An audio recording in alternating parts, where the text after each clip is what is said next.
ሽልማቱ ነው ያውቅ። ቅዱስ ቁርባን በቤተክርስቲያን ታሪክ ውስጥ ሁልጊዜም ቢሆን መድሰን ነው፣ መድኃኒት ነው፣ ሁልጊዜም ቢሆን አጋዥ ነው። ስለዛ ወደ ቅዱስ ቁርባን ቀርበን ስንመለስ ነው ምንድነው ኃይልን አግኝተን በኃጢአት ላይ በሰይጣን ላይ በዓለም ላይ ድል አድራጊዎች ሆነን የምንመለሰው። ልክ ቅዱስ ዮሐንስ አፈወርቅ ዮሐንስ ወንጌልን በተረጎሙበት ስብከቱ ላይ እዚሁ ዮሐንስ ወንጌል ምዕራፍ 6 ሲያብራራ ምን ይላል? እንግዲህ ወደዚች ወደ ቅድስት ጠረጴዛ እንቅረብ ይላል። ቅድስት ጠረጴዛ የሚለው መሰዊያውን ወይም እኛ ታቦት እያለን የምንጠራውን ማለት ነው። ወደ ቅድስት ጠረጴዛ እንቅረብ፣ ወደ ቅዱስ ቁርባን ማለት ነው እንቅረብ። ስለዚህም ከቅዱስ ምስጢር እንሳተፍ ማለት ከቅዱስ ቁርባን እንካፈል ይልና እሳት እንደሚያጋሳ አንበሳም ለሰይጣን አስፈሪ ሆነን እንመለስ ይላል። አስቡት፣ አንበሳ በራሱ ምን ያህል አስፈሪ እንደሆነ ታውቃላችሁ። አንበሳ አስፈሪ ነው። ተኝቶ እንኳን ያስፈራል። እንዲሁም ቅዱስ ዮሐንስ አፈወርቅ የጌታችንን ሞት ሲያነሳም አንበሳን ያነሳል። ጌታ በመስቀል ላይ እያንቀላፋ ራሱ እየሞተ እያንቀላፋ አለት ይሰነጠቃል፣ መሬቶች ይንቀጠቀጣሉ፣ የቤተ መቅደስ መጋረጃ ይቀደዳል። እዛ ጋር የጲላጦስ ሚስት ትጨነቃለች እና ከሞቱ ሰዎች ከምድር ብዙዎች ይነሳሉ እና ጌታችን ኢየሱስ ሞቱ ራሱ አስደንጋጭ ነው፣ አስፈሪ ነበረ እና ይህንን ያነሳና ቅዱስ ዮሐንስ አፈወርቅ ምን ይላል? አንበሳ አንቀላፍቶ ራሱ ተረብን ነው፣ በጣም ያስፈራል ይላል። ጌታችን የምርም ከይሁዳ ነገድ የሆነ አንበሳ ስለሆነ ማለት ነው። እና ምንድን ነው ቅዱስ ዮሐንስ አፈወርቅ የቅዱስ ቁርባንን ነገር ደግሞ ያነሳና እንግዲያውስ ከቅዱስ ምስጢር ተካፍለን አለ ወደ ቅድስት ጠረጴዛ ቀርበን እሳት እንደሚያጋሳ አንበሳ ለሰይጣን አስፈሪ ሆነን እንመለስ ይላል። እንዳልኳቸው አንበሳ አንቀላፍቶ ራሱ ያስፈራል። ጭራሽ ደግሞ ሲያጋሳ አስቡት፣ ሮር ሲያደርግ ሲያጋሳ አንበሳ፣ ያውም እሳት የሚያጋሳ አንበሳ ደግሞ ቢሆን አስቡት። ልክ እንደዛ ለሰይጣን አስፈሪ ሆነን እንመለስ። በምን? በቅዱስ ምስጢር ከቅዱስ ቁርባን ተካፍለን ይላል። ምን አይነት ጸጋ ቢሰጠን ነው በዚህ በቅዱስ ቁርባን ውስጥ። እና ጌታችን በቃ ለሚጠፋ መብል አትስሩ፣ ይልቁንም ለዘላለም ሕይወት ለሚኖር የሰው ልጅ ለሚሰጣችሁ መብል ስሩ እንጂ ያለ። ያ ስራ ደግሞ እምነትም አለ፣ እርሱ በላከው እንድታምኑ። ስለዛ እምነት አለ፣ መብል አለ፣ የሰው ልጅ የሚሰጠን ነው ያ መብል። ስለዛ የሰው ልጅ መብልን ይሰጣል፣ የምንቀበለው ደግሞ በእምነት ነው ይላል። በእምነት ነው። አንዳንድ ሰዎች አይ እዚህ ጋር የሚለው መብል እምነት ነው የሚሉ ሰዎች አሉ። ነው አይደለም። እምነቱ አይደለም፣ ማን ነው ይቅርታ፣ መብሉ አይደለም እምነት፣ ስራው ነው እምነት ተብሎ የተጠራው። በስራው ያንን መብል እናገኛለን የተባለው። ስራው ደግሞ ምንድነው ተባለ? ማመን ነው። ስለዛ ስናምን ይህንን እንቀበላለን። ታዲያ ምንድነው ይህንን ነገር ሲያብራራ ዝቅሉ ቁጥር 50 ጀምሮ ስንመለከት ዮሐንስ ወንጌል ምዕራፍ 6 ላይ ማለት ነው የሰው ልጅ የሚሰጣችሁ ብሎ የተናገረው ምንድነው ሲባል እኔም ለዓለም የምሰጠው ይላል። እኔም ብሎ ነው የሚናገረው። የሰው ልጅ የተባለው ጌታችን ኢየሱስ ነው። በነገራችን ላይ አንድ ራንደም የሰው ልጅ ማለት አይደለም። ጌታችን ኢየሱስ ነው የሰው ልጅ የተባለው። የሰው ልጅ ለሚሰጣችሁ ተብሎ የተነገረው ጌታ ነበር እና ጌታ ምን አለ? እኔም ለዓለም የምሰጠው እንጀራ ወይም ህብስት፣ አማርኛው ላይ እንጀራ እያለ የሚተረጎመው ህብስት ነው። እሺ ህብስት ነው። ህብስት መሆኑ ያን ያህል በጣም ኮንሰርን የሚሆንበት ምክንያት እንደሆነ እነግራቸዋለሁ። ግን ኤኒዌይስ እኔም ለዓለም ህይወት የምሰጠው እንጀራ ወይም ህብስት ስጋዬ ነው ይላል። ማን የሚሰጠው? እኔ ይላል። ስለዚህ የሰው ልጅ የሚሰጠው መብል ይህ ስጋው ነው፣ ስጋዬ ነው። ስጋዬ የበላ ደሜን የጠጣ የዘላለም ህይወት አለው አለ ጌታ ኢየሱስ። አሁን እናምነዋለን። በቃ አለቀ። ጌታችን ይህን የተናገረው በቃ አሜን። ጌታ ሆይ አንተ ከተናገርክ ተናገርክ፣ እንቀበላለን። እዛው ጋር እንደውም ይናገራል፣ ስጋዬን ካልበላችሁ ደሜን ካልጠጣችሁ በራሳችሁ ህይወት የላችሁ። እና አንዳንድ ጊዜ የሆነ ራሳችንን ስንመለከት የሆነ ሪዘርቭ ያደረግ የሆነ እሺ ተቋርጦ ነበር፣ ይቅርታ ስር ገብቶብኝ ነው።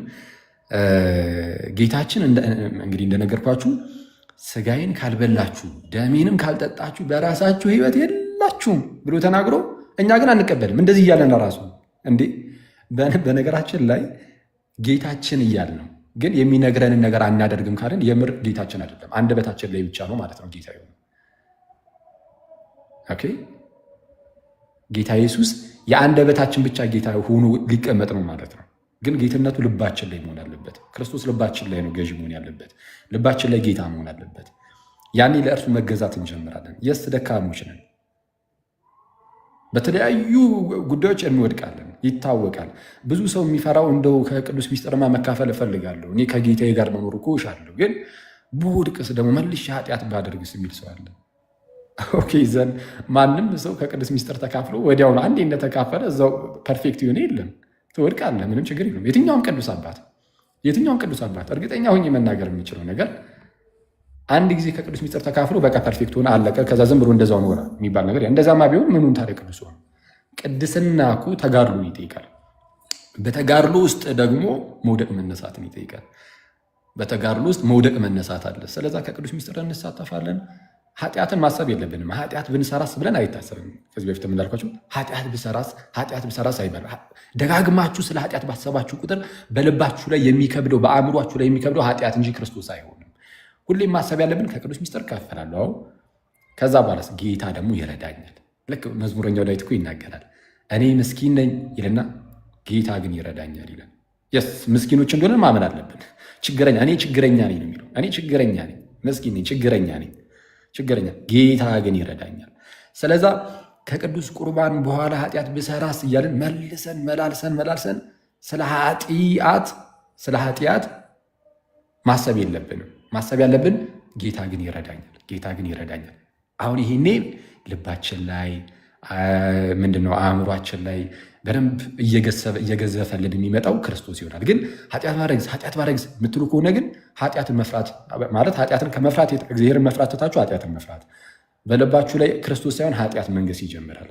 ስለዚህ ያኔ በቀላሉ ማለት በኃጢአት የምንሸነፍ እንሆናለን እና እንደዛ አታስቡ። ግን እንዳልኩት ክርስቶስን እያሰባችሁ እኔ ችግረኛ ነኝ ጌታ ግን ይረዳኛል እያልን ከመዝሙረኛው ዳዊት ጋር ድንገት ግን ብንወድቅ በቃ ችግር የለውም ማለት ኃጢአት መስራት የለብንም። ግን ደካሞች ነንና ኃጢአት ብናደርግ ደግሞ በጣም የሚገርመው ደካሞች ነንና ስል አሁን ደካሞች እንደሆነ እኔ ብቻ አይደለም የማውቀው፣ እናንተ ብቻ አይደላችሁም የምታውቁት። ጌታችን ኢየሱስ ያውቃል ደካማ መሆናችንን። በድካማችን ሊራራለን የማይችል ሊቀ ካህናት የለንም ያለው ጳውሎስ ለዛ ነው። እና ደካማ እንደሆንን ጌታ ያውቃል። ከዛ ደግሞ በድካማችን ደግሞ ሊራራለን የሚችል ጌታ ነው እንጂ ሊራራለን የማይችል ሊቀ ካህናት ነው የለንም በፍጹም። ስለዛ በጣም ነው የሚራራለን ጋይስ ጌታ ማለት ነው። ህዝቡን እያየ ልጆቹን እያየ የሚራራ ጌታ ነው። ልክ የሆነ ኃጢአት ስትሰሩ ኃጢአት ሰሩ ቆይ እነዚህ እያለ ልፍረድባቸው እያለ የሚመዘግብ አይደለም።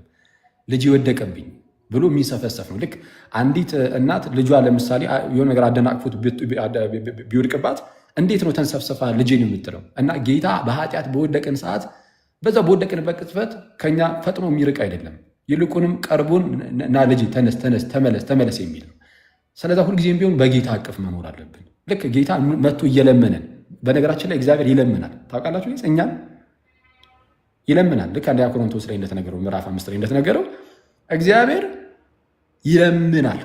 ኑ ልጆቼ ታረቁኝ ብሎ ማለት ነው። ኑ ልጆቼ ወደ እኔ ተሰብሰቡልኝ እያለ የሚለምን አምላክ እኮ ነው ያለን። እንደ ክርስቲያኖች ያለን አምላክ እኮ በጣም የምርም ዮሐንስ እንደሚናገረው በቃ ፍቅር የሆነ አምላክ ነው ያለን እና አረ ኑ ልጆቼ ብሎ የሚለምን ጌታ ስላለን ሁሌም ቢሆን በንስሐ ወደ እርሱ መቅረብ ነው እና ጌታችን እንግዲህ ሳጠቃልለው ስጋዬን ካልበላችሁ ደሜን ካልጠጣችሁ በራሳችሁ ሕይወት የላችሁም ካለ በኋላ መልሰን ደግሞ ልክ አይ አንተ ብትልም ጌታ ሆይ እኛ ግን አለን ይመስላል እና እንደዛ ስላልሆነ በተቻለን አቅም የጌታችንን ቃል ማክበርን ደግሞ የሰጠን ተስፋ አለ። ጌታችን አንዳች ሆነች እንደው ታላቅ ተስፋን ሰጥቶናል ማለት በቃ ለዘላለም ከኔ ጋር ትኖራላችሁ ብሎናል እና የምንናፍቀው የጌታችንን መምጣትና ከእርሱ ጋር ለዘላለም መኖር ነው። ጋይስ እዚህ ምድር ላይ የምንኖረው በጣም ለጥቂት ጊዜ ነው።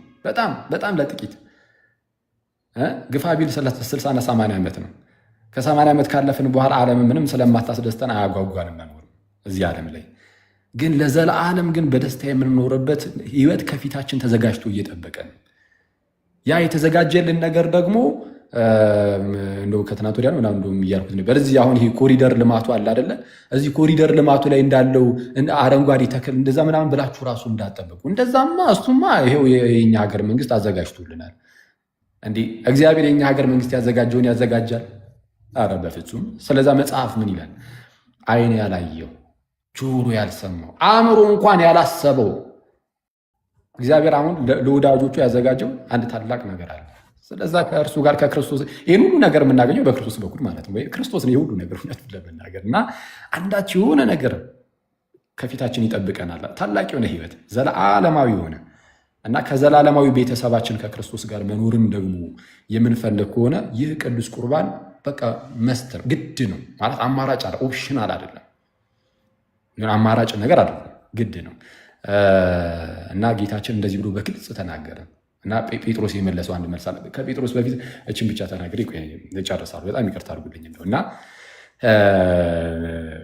ብዙዎች እንትን አሉ፣ ይህ የሚያስጨንቅ ንግግር ነው አሉ። ስጋዬን ደሜን እያለ ጌታችን ሲናገር ያስጨንቃል፣ እንዲህ ያለው ነገር ያስጨንቃል አሉ። ከዛ ላይ ጌታችን ኢየሱስ መለስ አደረገና ተናገረ። እንደውም ሲናገር ሲመሰክርላቸው እንዴ ታዲያ እንግዲህ የሰው ልጅ አስቀድሞ ወደነበረበት ሲወጣ ብታዩ ምን ልትሉ ነው አላቸው። ክርስቶስ መጥቷል፣ ደግሞ ተመልሶ ይወጣል። ሲወጣ ምን ልትሉ ነው? እሱን ልትክዱ ነው ወይ ይልና ስጋ ምንም አይጠቅምም፣ እኔ የተናገርኩት ቃል ግን ሕይወትም መንፈስም ነው ይላል። ይህንን ይዙና አንዳንድ ሰዎች እንዲህ ስጋ ምንም አይጠቅምም አለ ይኸው፣ ስለዛ እናንተ እንደምታስቡት የጌታን ስጋ መብላት ምናምን እንደዛ አይደለም፣ እሱማ አይጠቅምም ብሏል ይላሉ። ቅዱስ ዮሐንስ አፈወርቅ ይህንንም ይመልሳል። ምን ብሎ ይመልሳል? ስጋ አይጠቅምም የሚለው እንግዲህ ስለማን ስጋ ነው የተወራው? ስጋዬ ስላለ ስለ ክርስቶስ ስጋ ነው። ስለዛ የክርስቶስ ስጋ አይጠቅምም ማለት ነው ይልና ይህ ከኛ ይራቅ ይላል ቅዱስ ዮሐንስ አፈወርቅ። ይህ ከኛ ይራቅ፣ የክርስቶስ ስጋማ ይጠቅማል። በዕብራውያን መልእክቱ ላይም እንደተናገረው ቅዱስ ጳውሎስ ምን ይላል? የክርስቶስን ስጋ አንድ ጊዜ ፈጽሞ በማቅረብ ተቀድሳችኋል ይላል። የተቀደስንበት ይህ ስጋ አይጠቅምም፣ የማይጠቅም ነው። ስጋ ምንም አይጠቅምም። ያው ምንም ነው የሚለው በነገራችን ላይ ምንም አይጠቅምም እንዴት ይባላል? ስለዚህ ስጋ ምንም አይጠቅምም ሲባል ስጋዊ በሆነ አስተሳሰብ አታስቡ። የእነርሱን አስተሳሰብ ነው ስጋ የሚለው። በመጽሐፍ ቅዱሳችን ላይ ስጋ የሚለው ስጋዊውን አስተሳሰቦችንም ስጋ እያለ ይጠራቸዋል። የስጋን ፈቃድ አትፈጽሙ ሲል ለምሳሌ እንደ ስጋ የሆኑ ምኞቶችን፣ ኃጢአቶችን ምናምን ማለት ነው እና የሆነ ካርናል የሆኑ አስተሳሰቦችን ወይም ከስጋ የሆኑ ነገሮችን በዛ መልኩ የሚታሰብ አይደለም። እኔ የተናገርኩት ቃል መንፈስ ነው፣ ህይወት ነው። ስለዛስ ህይወት ይሆኑላችሁ ዘንድ በእምነት አስቀድሞ በእምነት ነው የምትቀበሉት ብሎ ስለነበረ በእምነት ይህን መንፈሳዊ ነገር ትቀበላላችሁ። ስለዛ ልክ እንዲህ ብሎ አስረድቷቸው ራሱ ሄዱ፣ ጥለውት ሄዱ። ልክ ሲሄዱ ጌታችን ምን ማድረግ ነበረበት? አስቡት፣ የሰው ልጅ ሊፈልግ ነው የመጣው። ኧረ ኑ ተመለሱ ሊል ይገባው ነበር። ግን ዞር ብሎ ሐዋርያትን ራሳቸውን እናንተ ደግሞ ልትሄዱ ትወዳላችሁ አላቸው። ካልተቀበላችሁ በሉ ሂዱ። ግን ጴጥሮስ አንድ ነገር ተናገረ። ምን አለ? ጌታ ሆይ አንተ የህይወት ቃል አለ፣ ከአንተ ወዴት እንሄዳለን? ወደ ማን እንሄዳለን? ስለዛ ክርስቶስ የምርም የህይወት ቃል አለው፣ ከእርሱ ወዴትም ልንሄድ አንችልም። እና ጌታችን በነገረን መሰረት ከዚህ ከቅዱስ ሚስጥር እየተካፈልን እንኑር። እግዚአብሔር ያክብርልኝ። ያጠፋሁት ነገር ካለ ደግሞ እታረማለሁ።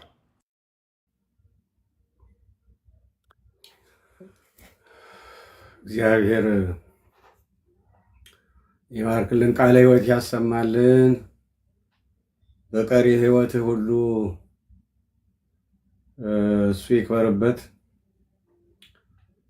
የእሱ ምስክር ከመሆን የበለጠ ምንም ትልቅ ጸጋ የለም እና በርቱ። መላከ ሰላም እግዚአብሔር ይጠብቅልን። ሁላችሁም በዚህ የተሳተፋችሁ ሁሉ እግዚአብሔር ይባርካችሁ፣ ምስጢሩን ይግለጥላችሁ፣ ይግለጥልን።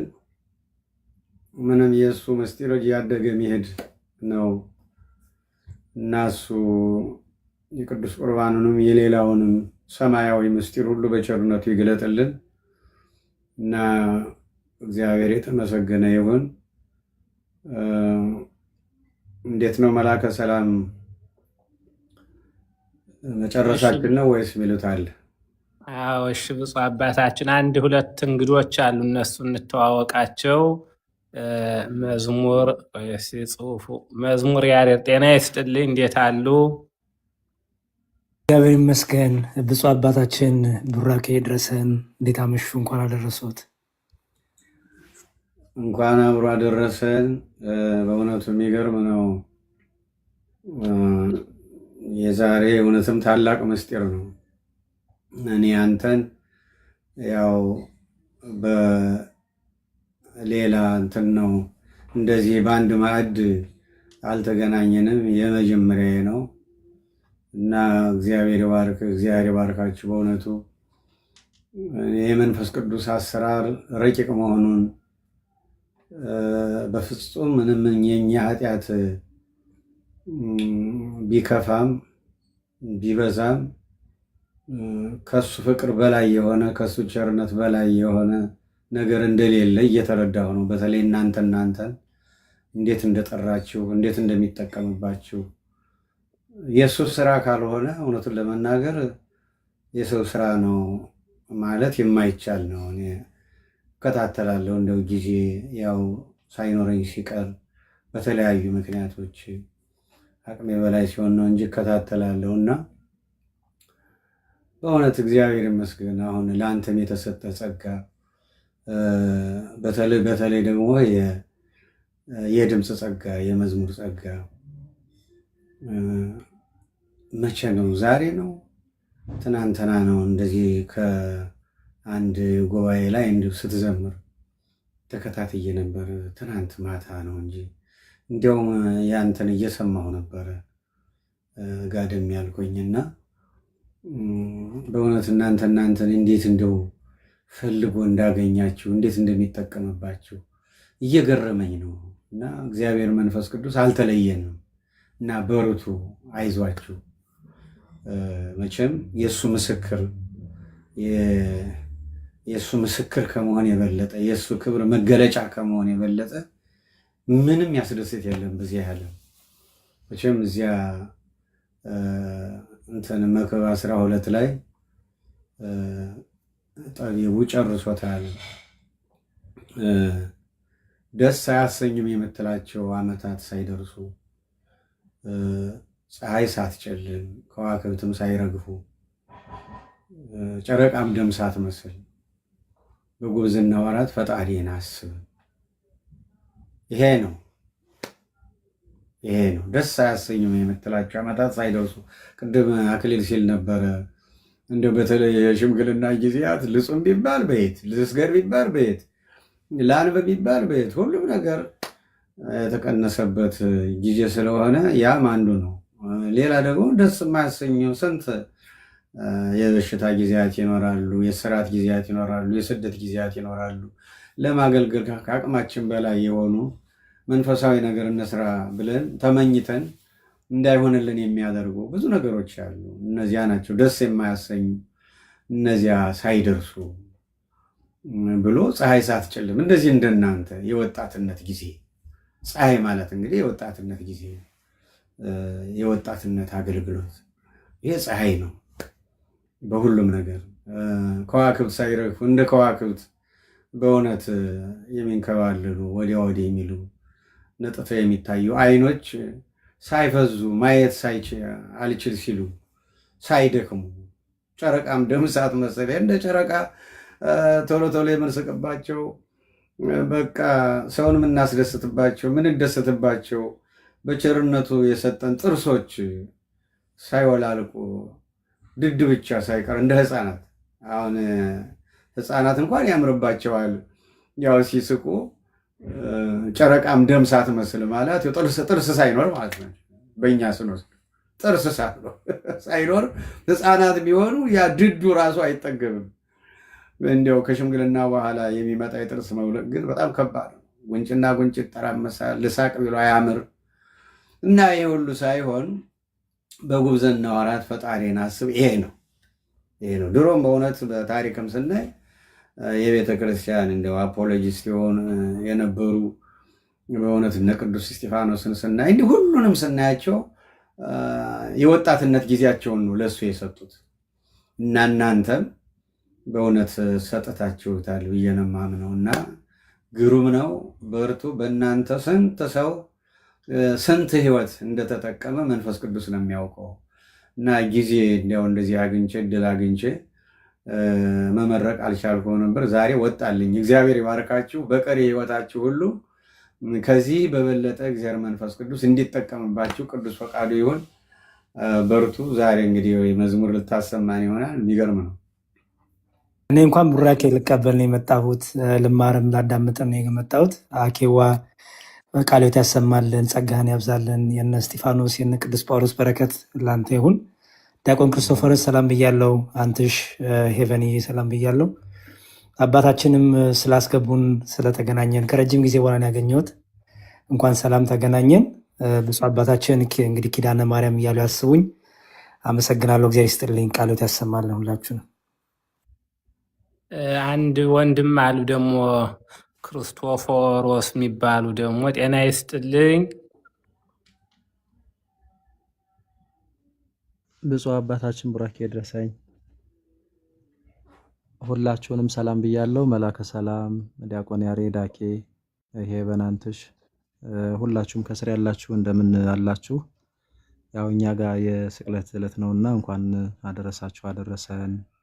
ቃለ ሕይወትን ያሰማልን ብያለሁ። አባታችን ስለመጡ ስላየነውት እጅግ በጣም ደስ ብሎኛል። ያው እንደዚሁ ብቅ እያሉ እንዲባርኩ እንዲያስተምሩን እንፈልጋለንና በጣም ትልቅ ነገር ነው ያደረጉት። ወደዚህ እኛን ፈልገው ስለመጡ እጅግ በጣም ነው የምናመሰግነው ብፁዕ አባታችን። እግዚአብሔር ይስጥልኝ። እግዚአብሔር ይባርክልኝ፣ ይባርካችሁ ሁላችሁ። ምናልባት ሌሎቻችሁ በቅርብ አታውቋቸው ይሆናል። እኛ በቅርብ የምናውቃቸው ግን የብፁዕ አባታችን ከፊታቸው ላይ ሆነ እንጂ ሁለት ነገሮች የሚገርሙኝ አሉ። አንደኛ ብዙ ጊዜ ታላላቅ ሰባኪያን የሚባሉት እንደምታውቋቸው ሊያስተምሩ ሲመጡ ተራቸውን ጠብቀው ነው እንጂ ከነሱ በፊት ሌላ ሲያስተምር እንኳ ቁጭ ብለው ማዳመጥ አይችሉም። ከዚያ ልክ እነሱ መድረኩ ላይ ወጥተው ካገለገሉና ከጨረሱ በኋላ ደግሞ ቀጥሎ ያለው ዘማሪ ወይም ሰባኪ እስኪያገለግል እንኳን አይጠብቁም፣ ጥለው ነው የሚሄዱት። ብፁዕ አባታችን ግን በዚህ ሀገር ጉባኤ ሲጀመር ቁጭ ያሉ ጉባኤው ሲጠናቀቅ ድረስ እዚያው ነው ቁጭ ብለው የሚያስፈጽሙ። የሁሉንም ሰምተው ዝማሬውንም ትምህርቱንም ሁሉንም አበረታተው ነው። ሌላው ያው ትህትናቸው የምታውቁት ነው እና እዚህ ነው እንግዲህ በአንድ ታላቅ አንጋፋ ሊቀ ጳጳስ ከኛ ጋር ቁጭ ብለው ወደዚህ ህዝቡ ወደሚገኝበት ቦታ እንዲመጡ። በእርግጥ ብዙዎቹ ብዙ ተቃውሞ ነበር እንዳይመጡ ወደዚህ ወደ ቲክቶኩ፣ ግን እኛንን ጫና ያደረግንባቸው የለም። ወጣ ብለው መባረክ አለቦት፣ ማገልገል አለቦት። በእርግጥ ያው እንደምታውቁት ቲክቶኩ መልካም እንዳለ ሁሉ ደግሞ ትንሽ ጤናው የጎደለ ሰውም ይኖርበታል። ግን ያንን ጥንቃቄ አድርገን የቤተክርስቲያን ክብር ስለሆነ እሱን በጠበቀ ሁኔታ አገልግሎቱን ማግኘት ይገባናል በሚል ነው ወደዚህ ያመጣናቸው። ስለዚህ መጠቀም እንችላለን። እናንተ ደግሞ በጣም በእውነት ብፁዕነታቸው እንዳሉት በዚህ ዘመን ዘመኑን ዋጅታችሁ እየመከታችሁ ነው ያላችሁት። በጣም ጥሩ አገልግሎት ነው የምታገለግሉት። ምክንያቱም እንደምታውቁት ከሌሎቹ ያው ብዙውን ሊማሩ ይችላሉ፣ ግን ስልቱን ካለማወቅ የተነሳ ብዙ በሀገራችን ያለው ከቤተ ክርስቲያን የወጣው መንጋ በሙሉ ስልት ካለማወቃችን የተነሳ የሄደብን ይመስለኛል እና ያንን ሁሉ እናንተ ስለምታውቁት ዘመኑን ዋጅታችሁ በጥሩ ሁኔታ እየመከታችሁ ነው ያላችሁት። ግን እንደ ብፁዕ አባታችን ደግሞ በመካከላችሁ እየተገኙ ሲያበረታቷችሁ ለእናንተም ጥሩ ነው። አንዳንዶቹ ደግሞ እንዳለመታደል ሆኖ ትንሽ የተሻለ ሰው ሲገኝ መኮርኮም፣ መንቀፍ፣ ማሳደድ ደግሞ በእኛ የቤታችን አንዱ እንደ መምሪያ ኃላፊ ሆኖ የሚታየው እንዲህ ያለው በሽታ ነው። አንድ ሰው ራሱ ብቻ ተናጋሪ ራሱ ብቻ አስተማሪ እንጂ ሌላ ከሱ የተሻለ ሰው ሲመጣ ሰውን ማፍራት አልቻልንም። ብዙ ጊዜ የብፁዕ አባታችን በጣም ልዩ ጸጋቸው ብዙ ልጆችን ማፍራት ይችሉበታል። ብዙዎቻችን ግን እንዲህ ያለ እድል የለንም። እኛም ወደ ታች ላሉት አናደርግም፣ ሌሎችም እንዲህ አያደርጉም። እያንዳንዳችን ላለንበት ቦታ እንደ ቀሚስ በልካችን ቤተክርስቲያኒቷንም ምንመራትንም በልካችን ሰፍተን ማለፍ ነው ምንፈልግ። ለሌላ እንዳትጠቅም አድርገን ነው መሄድ ምንፈልገው እና ይሄንን ነገር ሁሉ ሁላችን መቃወም አለብን። ቤተክርስቲያን ተተኪ ልጆችን ማፍራት አለባት። እናንተ ደግሞ በዚህ ወቅት በጣም አስፈላጊዎች ናችሁ እና ብፁዕነታቸውም ያው ከእናንተ ጋራ ከኛ ጋራ ቁጭ ብለው በእውነት ግሩም የሆነ ቃለ እግዚአብሔር ነው ከዚሁ ከበዓለ ሆሳዕናው ጀምሮ ጥሩ እየመገቡን ያሉት። ትላንትና ወንድማችን አክሊል አስተባብረው በቪዲዮ እንዲወጡ ሆኗል። ፎሎ የላቸውም ነበር እንኳን የሳቸው የኔውም ትንሽ ነው፣ ግን የሳቸው አሁን ይኸው በቪዲዮ ተገልጠውልናል። በሰኞው ጀምሮ የሰዓት ማሻሻያ እናደርጋለን። ከዚህ እንደምታዩት አሁን ሐሙስ ማታ ነው በእኛ። ስለዚህ አገልግሎት ስላለ ነው። ነገ ከሰኞ በኋላ ግን ሰዓት በሚመች መልኩ በኢትዮጵያ ከምሽቱ 2 ሰዓት ወይም 3 ሰዓት በኋላ የተወሰነ ጊዜ እየገባን ብፁዕ አባታችን ያስተምሩናል። በጣም ብዙ አገልግሎት ነው ያለባቸው፣ ግን ካላቸው ሰዓት ለዚሁ ለአገልግሎት ነው ብዙውን ጊዜ የሚሰጡትና ያንን እናደርጋለን። እግዚአብሔር እናመሰግናለን። አባታችን ረዥም ዕድሜ ይስጥልን፣ በረከታቸው ይደርብን። ሌላ አስካለ ማርያም ያስገባ አንተነህ ሎዛ ተስፋ የሚል ሰው አለ። እንተዋወቃቸው እና እንጨርሳለን። ጤና ይስጥልኝ። እንደምን አላችሁ? ቃልዎት ያሰማልን። ብፁዕ አባቴ በረከቶ ትደርብኝ። አመሰግናለሁ። እሺ፣ ሌላው አንድ ልጅ ከታች አቡነ በርናባስ ሚል ፕሮፋይል ያለው የብፁዕ አባታችን ረዳት ነው። የዩቱብ አካውንት አላቸው የብፁዕ አባታችን። ምክንያቱም እስካሁን ዝርው ነበር፣ ዝም ብሎ ማንኛውም ሰው ነበር የሚጠቀም። አሁን ግን ትምህርታቸው ሰብሰብ ብሎ በዩቱብ ሆኖ ምዕመናን እንዲጠቀሙበት ለማድረግ የሚያግዛቸው ልጅ ነው። እሱም አለ፣ እንተዋወቀው። ጤና ይስጥልኝ። ጤና ይስጥልኝ። እንደምን አላችሁ? ብፁዕ አባታችን ቡራኬ ይድረሰኝ። የብፁዕ አባታችን ትምህርቶች ዩቲዩብ ላይ አቡነ በርናባስ በሚል ስም በእንግሊዝኛም በአማርኛም ያለው ስም አለ። እዛ ላይ ገብታችሁ ሁላችሁ ማግኘት ትችላላችሁ። ሁለተኛ ደግሞ በዚህኛው አካውንት ላይቭ ይገቡበታል። አሁን ባሉበት አካውንት በዚህኛው እኔ አሁን በማወራበት ደግሞ አጫጭር ቪዲዮዎች ይለቀቁበታል እና ይህንንም ፎሎ እያደረጋችሁ እነ አክሊልም ቴሌግራም ላይ ዩቲዩባቸውን ብታስቀምጡ ብዙዎች ጋር መድረስ ይቻላል ለማለት ነው። አመሰግናለሁ። እግዚአብሔር ይስጥልን። ብፁዕ አባታችን በረከቶት ይደርብን። ያሰናብቱ። ለዛሬው ይበቃናል።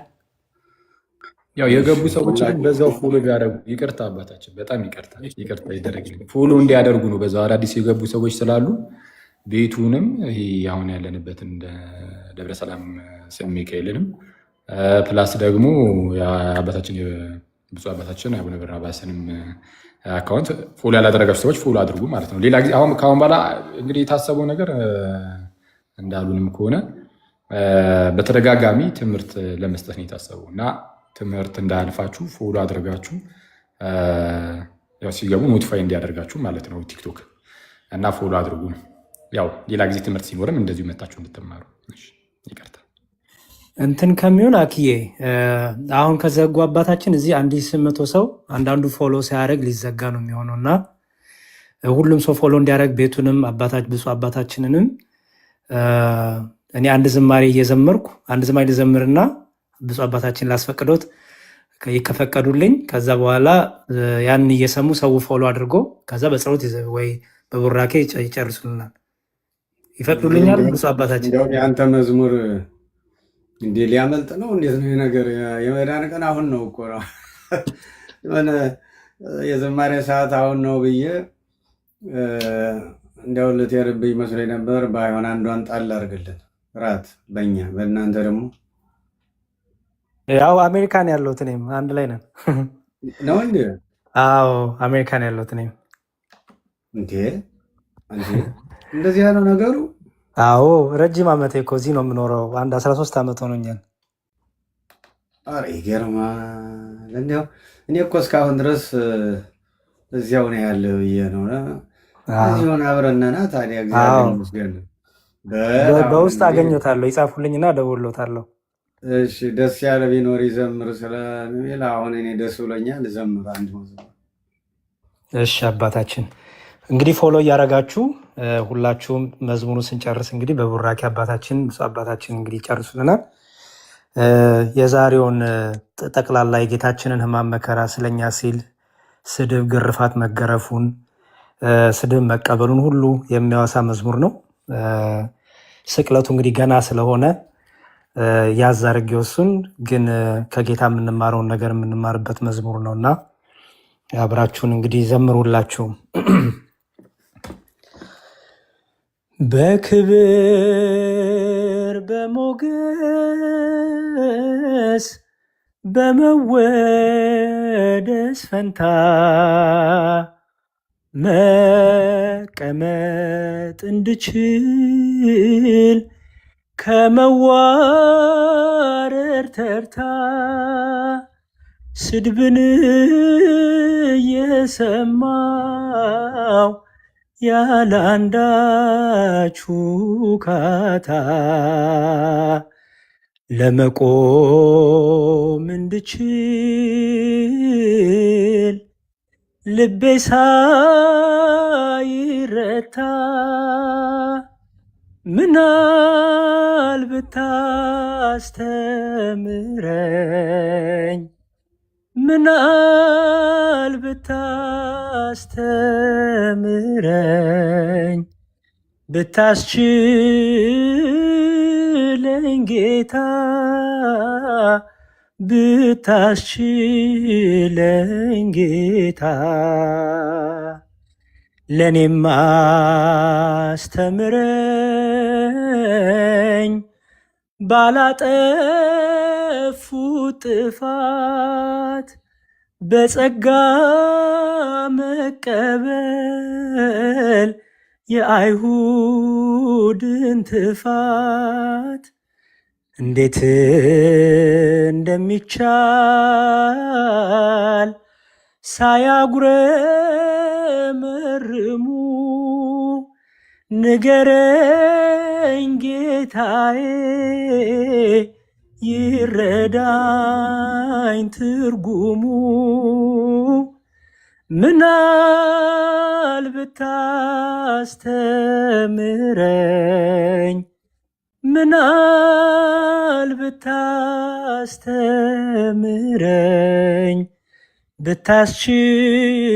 ብታስችለኝ ጌታ ብታስችለኝ ጌታ የመናቅን ጥበብ የውርደትን ዘዴ እባክህ አስተርዳኝ አስተምረኝ አንዴ ቡኤልዜቡል ተብለ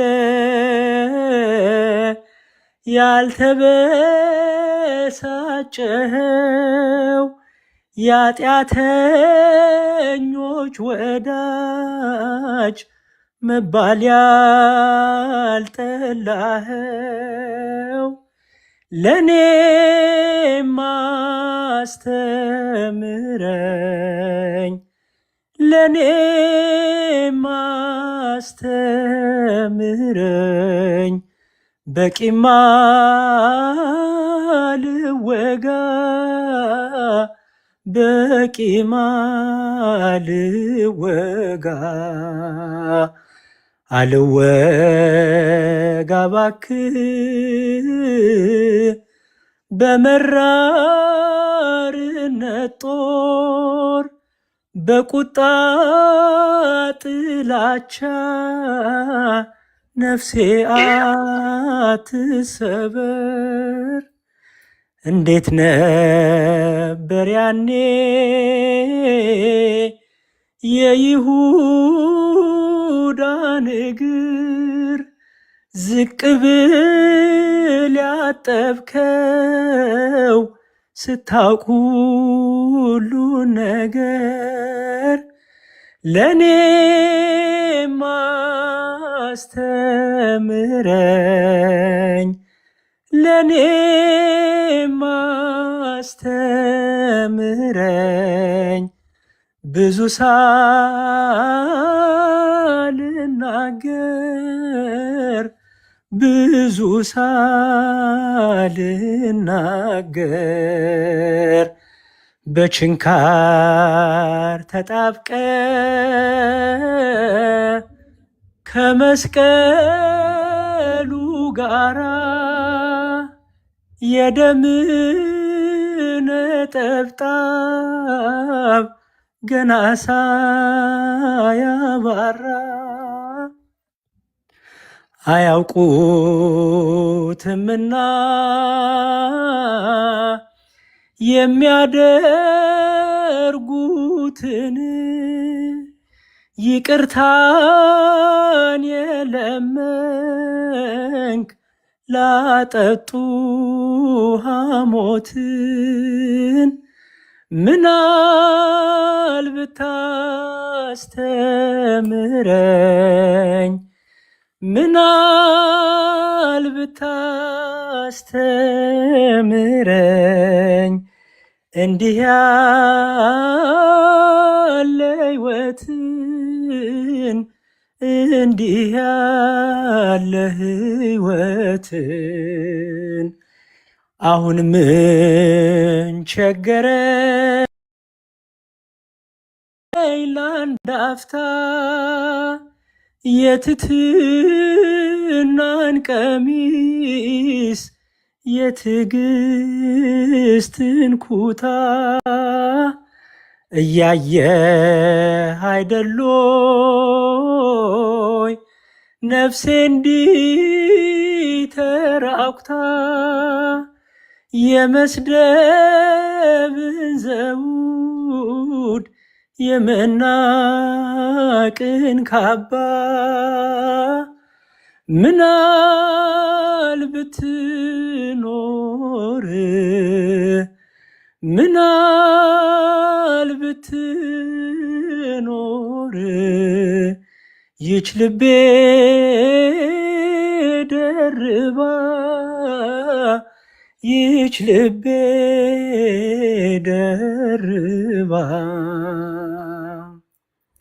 ዝማሬያችን ይቀበልልን። እግዚአብሔር ይስጥልኝ። ዝማሬ መላእክት ያሰማልን። እግዚአብሔር ይጠብቅ። አሜን አባቴ አሜን። ጸጋን መጠቀም ማለት ይሄ ነው። እያንዳንዳችን ያው እንደሚታወቀው ምንጊዜም በጥምቀት ሁለተኛ ስንወለድ መንፈስ ቅዱስ ወዲያውኑ የሚሰጠን ጸጋ አለ። ከጸጋዎች አንዱ የመልካም ድምፅ ጸጋ ነው እና ታዲያ በስህተት ምክንያት ያው ለሌላ አገልግሎት ይውላል ድምፁ እንጂ መልካም ድምፅ ሁሉ ለእሱ ክብር ነውና እውነት እግዚአብሔር ይጠብቅልን፣ ጤናውን ይስጣችሁ። ሁላችንም እግዚአብሔር ይባርካችሁ።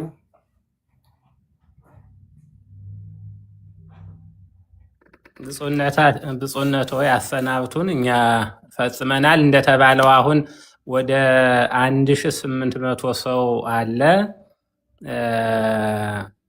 ሁላችሁ የብፁዕ አባታችንን ፎሎ ብታደርጉ ጥሩ ነው። ምክንያቱም በየጊዜው እየመጡ እንዲያገለግሉን፣ እንዲባርኩን፣ እንዲያስተምሩን እሱን ብታደርጉ ጥሩ ነው። ከበሰኞ በሰፊው ነገም ካልደከምን የነገ የዓርቡን እንዲያውም ትልቁ ምስጢር ነው። ነገም ልንገባ እንችላለን፣ ግን በእኛ ምናልባት ሊመሽብን ይችል ይሆናል ይመስለኛል። አለበለዚያም ልንገባ እንችላለን። ከበሰኞ ግን በደንብ ፕሮግራም አውጥተን ከወንድሞቻችን ጋር እየተነጋገርን በሳምንት 2 ቀንም 3 ቀንም ቢሆን ብፁዕነታቸው እየገቡ እሳቸውም ያስተምሩናል።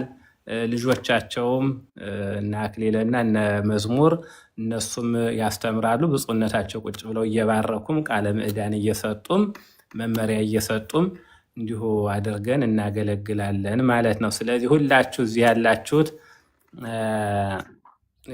በሙሉ ያላችሁ ፎሎ ብታደርጓቸው ብፁዕ አባታችንን ደስ ይለኛል። እርስ በርሳችንም ፎሎ ብንደራረግ መልካም ነው። መዝሙር ፎሎ አደርጋለሁ፣ ሌሎቻችንም ፎሎ አድርጌያለሁ ይመስለኛልኝ። ስለዚህ ብፁዕ አባታችን በእኔ በኩል ጨርሻለሁ። ብፁዕነቶ ቃል ወለደዌ ወሕማም ወለጻማ ወድካም አመ ከመ ዮም ያምጽአነ ያብጽሕክሙ በፍስሐ ወበሰላም አሜን። አቡነ ዘበሰማያት አባታችን ሆይ በሰማያት የምትኖር ስምህ ይቀደስ፣ መንግስትህ ትምጣ፣ ፈቃድህ በሰማይ እንደሆነች እንዲሁም በምድር ትሆን። የዕለት እንጀራችንን ስጠን ዛሬ፣ በደላችንንም ይቅር በለን እኛም የበደሉንን ይቅር እንደምንል። አቤቱ ወደ ፈተናም አታግባን ከክፉ ሁሉ አድነን እንጂ መንግስት ያንተ ናትና፣ ኃይል፣ ምስጋና ለዘላለሙ አሜን። እመቤታችን ቅድስት ድንግል ማርያም ሆይ በመልአኩ በቅዱስ ገብርኤል ሰላምታ ሰላም እንልሻለን። በሐሳብሽ ድንግል ነሽ፣ በሥጋሽም ድንግል ነሽ። የአሸናፊ እግዚአብሔር እናት ሆይ ሰላምታ ላንቺ ይገባሻል። ከሴቶች ሁሉ ተለይተሽ አንቺ የተባረክሽ ነሽ፣ የማኅፀንሽ ፍሬ የተባረከ ነው። ጸጋን የተመላሽ ሆይ ደስ ይበልሽ፣ እግዚአብሔር ከአንቺ ጋር ነውና ከተወደደው ልጅሽ ከጌታችን ከመድኃኒታችን ከኢየሱስ ክርስቶስ ዘንድ ይቅርታን ለምኝልን ኃጢአታችን ያስተሰርልኝ ዘንድ ለዘላለሙ አሜን። 41 ኪርያላይሶን ኪርያላይሶን ኪርያላይሶን ኪርያላይሶን ኪርያላይሶን ኪርያላይሶን ኪርያላይሶን ኪርያላይሶን ኪርያላይሶን ኪርያላይሶን ኪርያላይሶን ኪርያላይሶን ኪርያላይሶን ኪርያላይሶን ኪርያላይሶን ኪርያላይሶን ኪርያላይሶን ኪርያላይሶን ኪርያላይሶን Kiriyalaison, kiriyalaison, kiriyalaison, kiriyalaison, kiriyalaison, kiriyalaison, kiriyalaison, kiriyalaison, kiriyalaison, kiriyalaison, kiriyalaison, kiriyalaison, kiriyalaison, kiriyalaison, kiriyalaison, kiriyalaison, kiriyalaison, kiriyalaison, kiriyalaison, ሁሩ በሰላም ወተጋቡ በዕለተ ሰኑይ። እሺ፣ ብፁዕ አባታችን ደህና